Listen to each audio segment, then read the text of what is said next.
আসসালামু আলাইকুম। আশা করি আল্লাহর অশেষ রহমতে সকলে খুব ভালো আছেন। আমি আলহামদুলিল্লাহ খুব ভালো আছি। বাংলাদেশ পুঁজিবাজার, ঢাকা স্টক এক্সচেঞ্জ, আজকে সূচক ৫১ মাইনাস হয়েছে। গত সপ্তাহ দেখলাম যে আমরা দীর্ঘ একটা পতন, তারপরে আজকে সেই ব্ল্যাক সানডে, যেটা দীর্ঘদিন পর্যন্ত মার্কেট সপ্তাহের শুরুই হয় মাইনাস দিয়ে, এটা আমরা দেখে আসতেছি। আমার মেজাজ অত্যাধিক গরম। আমি যদি আজকের এই প্রোগ্রামে কিছু কথা বলে ফেলি, আপনাদের যদি আমার কথা শুনে যদি কষ্ট পান, আমি প্রথমেই ক্ষমা চেয়ে নিচ্ছি। আমার মেজাজ অত্যাধিক গরম।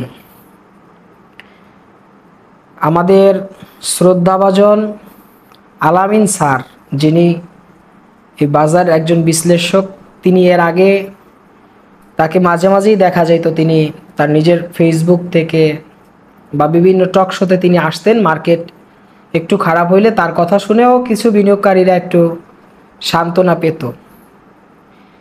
সেই ভদ্রলোক এখন মার্কেট আউট। তিনি যেই চেয়ারে বসছেন, টাস্ক ফোর্সে তাকে দেওয়া হয়েছে, এরপরে এখন আর সে কথা বলেন না। তার মানে কি বুঝলেন?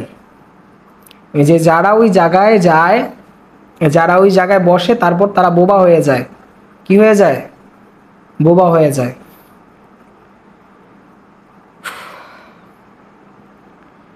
গত সপ্তাহে বলেছি না যে গত সপ্তাহে মার্কেট খারাপ থাকে, আমার নতুন করে 2,25,000 টাকা শুধু গত সপ্তাহে মাইনাস হয়েছে। আজকে মার্কেট ৫১ মাইনাস হইল। মার্কেট শুরু থেকে মার্কেট একদম শুরু হলো 26 মাইনাস দিয়া, এরপরে একটা বাই সেল এর মধ্যে ছিল, হঠাৎ আবার সেল প্রেশার। ওই 5 টাকা 6 টাকা একটা শেয়ার 30 টাকা থেকে কমতে কমতে 4-5 টাকায় আসছে। সেই শেয়ার সেই শেয়ার 80,000 70,000 দ্রিম দারিম সেল দিতেছে। এক কোট থেকে আর এক কোটে নেয়। কারা নেয়? যারা বোয়াল মাছ, এক কোট থেকে আর এক কোটে নেয়। এ কি মনে করেন পাবলিকে শেয়ার সেল দেয়? আমি আপনি শেয়ার সেল দিতে পারবো? আপনার আমার তো কেনা দাম অনেক বেশি। এখন যারা সেল দেয় তারা তো হচ্ছে যে এক কোট থেকে আর এক কোটে নেয়। আমরা তো মনে করি যে আরে আল্লাহ, শেয়ারগুলো সব বেচা ফেলায়, এইভাবে লস দিয়ে বেচা ফেলায়। আসলে না, এরা হারামি, এরা কুকুর, এরা মানুষের জাত না, এরা অমানুষের জাত। কিসের জাত? এরা অমানুষের জাত। আপনি খোঁজ খবর নিয়ে দেখবেন যে এদের অনেকের বাপ মা নাই। কি নাই? অনেকের বাপ মা নাই। এই হারামির বাচ্চারা এত খারাপ, আপনি কল্পনাও করতে পারবেন না, এত পরিমাণ খারাপ। আমার মতো যদি আমি এই ঢাকা স্টক এক্সচেঞ্জে যদি 100 বিনিয়োগকারী পাইতাম, শুধু আমার মতো, কানাপট্টি গরম করে আলাইতাম, মনে হয় পুরো মার্কেট গরম করে আলাইতাম। এখন তো এই যে কথা বলার মতো কেউ নাই। ওই যে শুনছে কিছুদিন আগে যে মার্কেট নিয়ে যদি কেউ কোনো কথা বলে আইনিভাবে ব্যবস্থা নিব। আমি আবার ডিক্লারেশন দিছি না যে আমি আবার আইনিভাবে ব্যবস্থা নিব। ওরা আমার নামে একটা মামলা দিব, আমি দিব হলো গিয়া 64 জেলার 64টা মামলা। আমার নাম প্রিন্স ফরহাদ। কি? আমার নাম প্রিন্স ফরহাদ। ওই ফুডুং ফাডুং কথা হয়ে মনে করেন যে ওই আমার দমান যায় না, এত সহজ না। আমি প্রিন্স ফরহাদ। ওই যে ক্যাসিনো কোম্পানি, এই যে আমাদের প্রিন্স ফরহাদ ইউটিউব চ্যানেল, যেই চ্যানেল আপনি ভিডিওটা দেখতেছেন, এই চ্যানেলে আমি আমি পৃথিবীর বৃহত্তম যেই ক্যাসিনো কোম্পানি আছে ওদের বিরুদ্ধে কথা বলছি। ওরা কয়েকবার আমাকে প্রতিহত করার চেষ্টা করছিল, কয়েকবার। কয়েকবার তো আর্থিক অনেক লোভবান দেখাইছে। প্রোগ্রাম বন্ধ করে দিলে মেলা টাকা দিবে। ওরা যে পরিমাণ টাকা দিব তাতে আমি সারা জীবন বয়া খাইতাম, সেই পরিমাণ টাকা দিব, এরকম অফার করছে। এরপরে আরও যত ধরনের যে কঠোর যে হুমকি দামকি আছে সব দিছে, চালাইছে, কোনোভাবেই পারে না। আমার নাম প্রিন্স ফরহাদ। কথা বুঝেন না? এখন বাংলাদেশের যারা বিনিয়োগকারী, এরা ম্যাক্সিমাম হইল গিয়ে ভদ্রলোক। এরা টাকা দিয়ে ব্যবসা করতে আসছে। আন্দোলনে যাবে কেন বা আন্দোলন করবে কেন? আমার কথা এটা, আমি শেয়ার মার্কেটে ব্যবসা বাণিজ্য করব, হালালভাবে ট্রেড করব। দেখেন আমার 2টা পোর্টফোলিও। আমি কিছুদিন আগে বলেছি মার্কেট 14,000-এ যাবে, একটা আশা নিয়ে বসেছি আমরা। মার্কেট কি শুধু ফাউলই হবে? মার্কেট তো ভালো হবে, তাই না? এই আশা আমরা রাখতে পারি না? আমাদের আশা থাকবে যে মার্কেট অনেক ভালো হবে, নতুন সরকার একটা ডক্টর ইউনূস সাহেব আসছেন, এরপর বিএসসিতে যারা আছেন, সিডিবিএলে যারা আছেন, তারপর ডিএসসিতে যারা আছেন, মার্কেট সংস্কার করবে উদ্যোগ নিয়েছে, আমরা সমর্থন জানিয়েছি। টাস্ক ফোর্স গঠন হয়েছে, যেখানে মার্কেটের যত ধরনের অনিয়ম আছে বা কি করলে মার্কেট ভালো হবে সেইগুলোর জন্য টাস্ক ফোর্স গঠন হয়েছে। আরে মিয়া, ওটা দিয়ে হয়েছে কি কসু? আগে কি ট্রান্সপোর্ট ছিল? আগে মার্কেট ভালো ছিল না? তাহলে এখন যে এই ট্রান্সপোর্ট দিয়ে আপনার কোনো কসুর লাভ হইলো? কোনো কসুর লাভ হয়েছে? আগে কি এই বিগত দিনে ট্রান্সপোর্ট ছিল? তখন তো মার্কেট খুব সুন্দর হয়েছে, আমরা ট্রেড করতে পারতাম, ব্যবসা বাণিজ্য করতে পারতাম। এখন তো করতে পারি না। বিনিয়োগকারীরা এক একজনের অবস্থা খুব খারাপ হয়ে যাইতেছে, আপনারা মার্কেটটা ধরে রাখতে পারতেছেন, আপনারা নাইমে যান ওখান থেকে। লজ্জা তো থাকা দরকার একটা মানুষের। আমি ভিডিও করি, যদি 10 জন মানুষ বলতো যে ভাই তোর ভিডিও দেখতে চাই না, তুই ভিডিও করিস, তোর মানে এই প্রোগ্রাম রাত 8টার প্রোগ্রামটা তো ভালো লাগে না, আমি বন্ধ করে দিন। আমার অনেক লজ্জা। কিন্তু কিছু হারামির বাচ্চাদের লজ্জা নাই, এই বজ্জাতদের শরম লজ্জা এগুলো থাকে না। কি হয় না, এতে থাকে না ভাই। খুব কষ্ট লাগলো যে গত সপ্তাহে 2,25,000 টাকা মাইনাস হইলো, আজকে মার্কেটটা শুরু হইলো, এরপরে মার্কেটটা শেষ পর্যন্ত যা আচরণ করলো তাতে আজকেও ব্যাপক টাকা লস হয়ে গেল, আজকেও ব্যাপক টাকা আমার মাইনাস।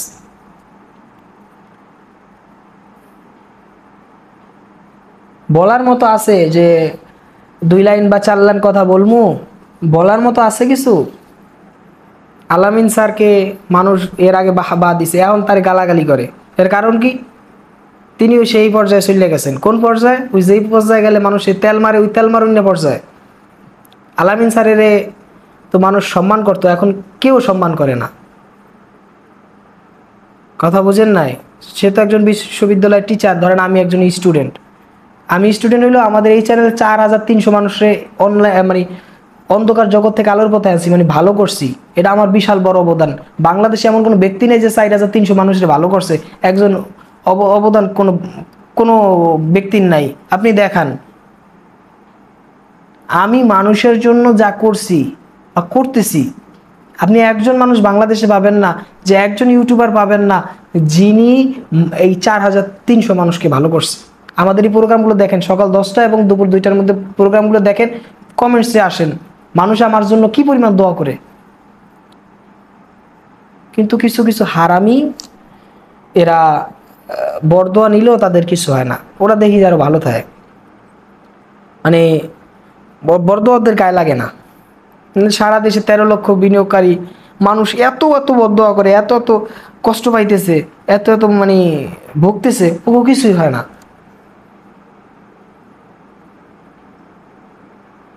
প্রতি রবিবার মার্কেটটা শুরু হয় মাইনাস দিয়া।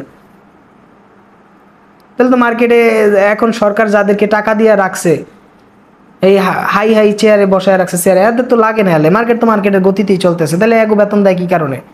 আমাদের ট্রেড থেকে এই যে লাখে 50 টাকা গাইটা নেয়, কি কারণে নেয়? আমাগো টাকা ওরা কলেরা ভইরা, এরপর মনে করেন যে আমাগো অবস্থা শেষ হয়ে যায়, অথচ ওরা হচ্ছে বিলাসবহুল, ওরা জীবনযাপন করে। ওদের চেহারা দেখলে মনে হয় না যে এরা মানুষেরা তো অভিশাপ নিতেছে, কোনো একটারও আপনি বুঝতে পারবেন না যে মানুষের অভিশাপ নিতেছে, বোঝা যায় না এদের চেহারা দেখে। আমি আলামিন স্যার, তার ভিডিও তো আমি আমি আসলে ফেসবুক ইউটিউব ওইভাবে তো দেখি না, কারণ নিজে আমি আমার ব্যবসার পাশাপাশি আমি যখন একটু সময় পাই তখন আপনাদের সাথে কথা বলার জন্য আসি। তো মানুষ দেখতাম যে ওই যে আলামিন স্যার, তার নিয়ে ফেসবুকে লেখালেখি করতো যে সে ভালো, এখন সেও চুপ, টাকার কাছে সবাই চুপ হয়ে যায়। এখন কি সে কিসের কাছে চুপ হয়েছে আমি জানি না, কিন্তু তার মানুষ এখন খুঁজা পায় না, তার বক্তব্যও পায় না। আমাদের বাংলাদেশের মানুষ সব হলো অর্থলোভী। আমি কি ভালো? আমি কি ভালো আপনার সামনে কথা বলতেছি? আমি নিজেই কি ভালো? আপনি নিজেই ভালো, আপনি নিজে অর্থর কাছে শেষ হয়ে যাবেন। তো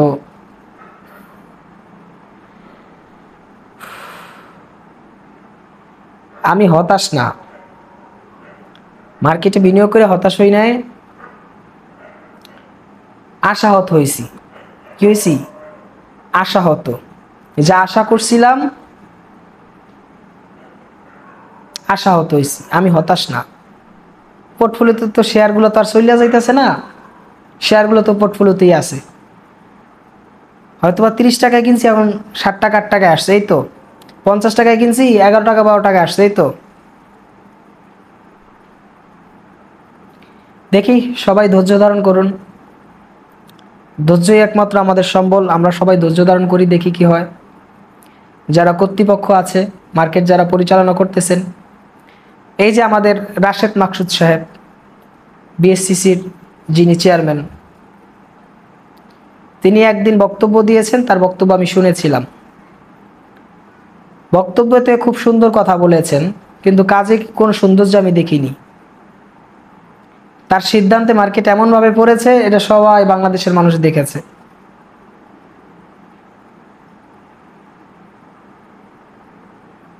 ভাই, হামলা মামলার ভয় দেখায়েন না।